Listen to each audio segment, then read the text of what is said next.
نحمده ونصلي على رسوله الكريم أما بعد أعوذ بالله السميع العليم من الشيطان الرجيم بسم الله الرحمن الرحيم ولما ضرب ابن مريم مثلا إذا قومك منه يصدون وقالوا أآلهتنا خير أم هو ما ضربوا لك إلا جدلا بل هم قوم خصمون إن هو إلا عبد أنعمنا عليه وجعلناه مثلا لبني إسرائيل ولو نشاء لجعلنا منكم ملائكة في الأرض يخلفون وَإِنَّهُ لَعِلْمٌ لِلسَّاعَةِ فَلَا تَمْتَرُنَّ بِهَا وَاتَّبِعُونِي هَذَا صِرَاطٌ مُسْتَقِيمٌ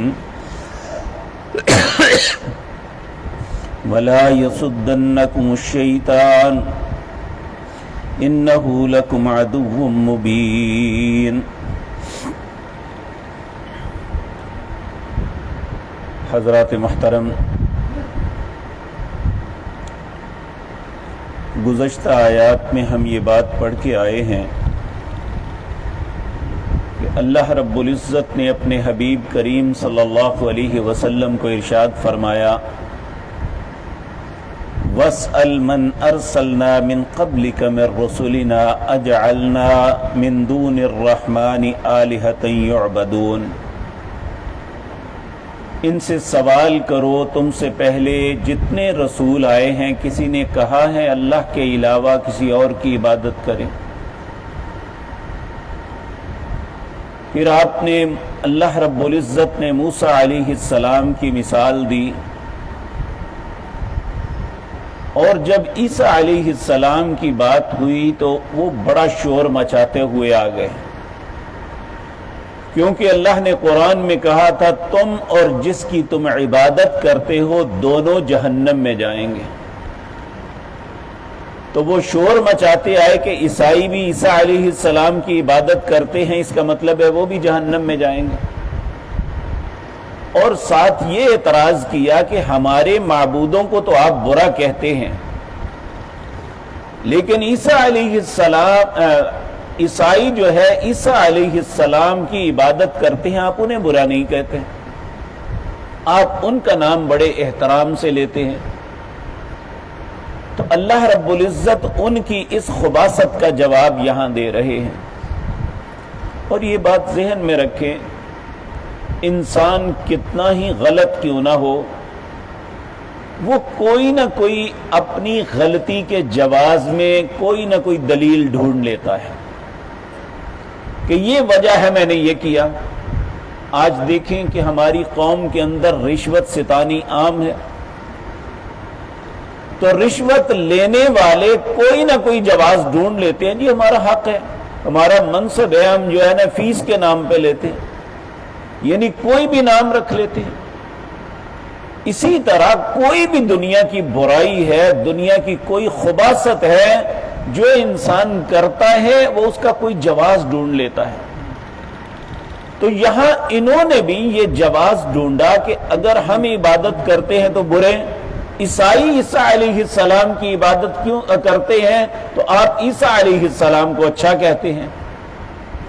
اب یہاں سوال یہ ہے کہ عیسیٰ علیہ السلام نے اپنی قوم سے نہیں کہا تھا کہ میری عبادت کرو؟ کل قیامت کے دن بھی اللہ عیسیٰ اور مریم علیہ السلام دونوں کو کھڑا کر کے کہے گا اذ قال اللہ یا عیسیٰ ابن مریم اَأَنْتَ قُلْتَ لِلنَّاسِ اتَّخِذُونِي وَأُمِّيَ إِلَٰهَيْنِ مِن دُونِ اللَّهِ، اے عیسیٰ تو نے اور تیری ماں نے لوگوں کو کہا تھا کہ اللہ کے علاوہ میری عبادت کرنا۔ وہ آگے سے جواب دیں گے قال سبحانک، اے اللہ تو پاک ہے، ما یکون لی ان اقول ما لیس لی بحق، میں وہ بات کیسے کہہ سکتا ہوں جو میرا حق ہی نہیں، اور جو میں کہتا ہوں اے اللہ تو جانتا ہے، تیرے من کے اندر کیا ہے میں نہیں جانتا۔ تو جانتا ہے میں نے ایسی کوئی بات نہیں کی۔ تو یہاں مشرکین مکہ نے شور مچا دیا جب وَلَمَّا ضُرِبَ ابْنُ مَرْيَمَ مَثَلًا، جب مثال بیان کی ابن مریم کی، اِذَا قَوْمُكَ مِنْهُ يَصُدُّونَ، تیری قوم خوشی سے چلاتی ہوئی تیرے پاس آ گئی اور کہنے لگی وَقَالُوا أَآلِهَتُنَا خَيْرٌ أَمْ هُوَ، کیا ہمارے الہ جو ہے جو فرشتوں کے نام پہ بنائے ہوئے تھے یہ بہتر ہے یا وہ عیسیٰ علیہ السلام، جن کے متعلق نعوذ باللہ من ذالک بنی اسرائیل بہتان لگاتے تھے کہ یہ ایسے ایسے ہیں، جبکہ اللہ رب العزت نے فرمایا ان مثل عیسیٰ عند اللہ کمثل آدم، جس طرح ہم نے آدم علیہ السلام کو بغیر ماں باپ کے پیدا کیا، اسی طرح عیسیٰ علیہ السلام کو بغیر باپ کے پیدا کیا۔ تمہارا بہتان لگانا یہ بالکل جھوٹ ہے۔ تو اللہ رب العزت فرماتے ہیں جب انہوں نے یہ کہا وَقَالُوا أَآلِهَتُنَا خَيْرٌ أَمْ هُوَ، کیا ہمارے الہ بہتر ہیں یا وہ، مَا ضَرَبُوا لَكَ إِلَّا جَدَلًا، یہ مثال انہوں نے جھگڑنے کے علاوہ نہیں دی تھی، ان کے لیے یہ مثال نہیں بنتی تھی، بل ہم قوم خصمون، بلکہ وہ قوم ہی جھگڑالو ہے۔ ان هو الا عبد انعمنا علیہ، وہ تو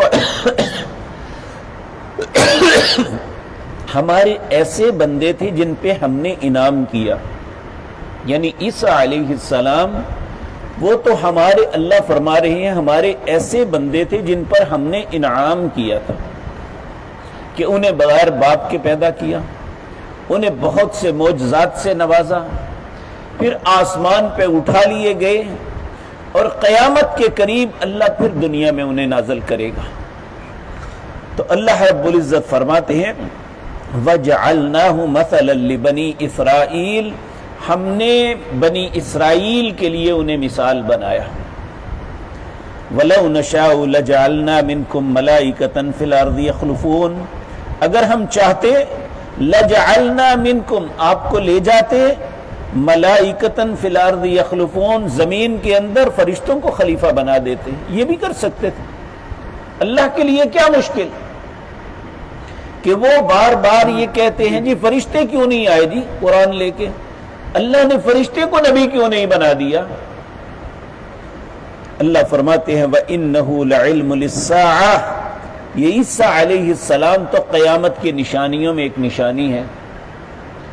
قیامت کے قریب جو بہت بڑی نشانیاں نمودار ہونے والی ہیں ان میں ایک یہ ہے کہ عیسیٰ علیہ السلام کا نزول ہوگا۔ یہ دمشق کی مشرقی کنارے پہ جو مسجد ہے اس کے سفید مینار سے نیچے اتریں گے، اس وقت لوگ فجر کی نماز کے لیے کھڑے ہوں گے، مؤذن اقامت کہہ رہا ہوگا، امام نماز پڑھانے کے لیے تیار ہوگا، اسی اثناء میں عیسیٰ علیہ السلام داخل ہوں گے۔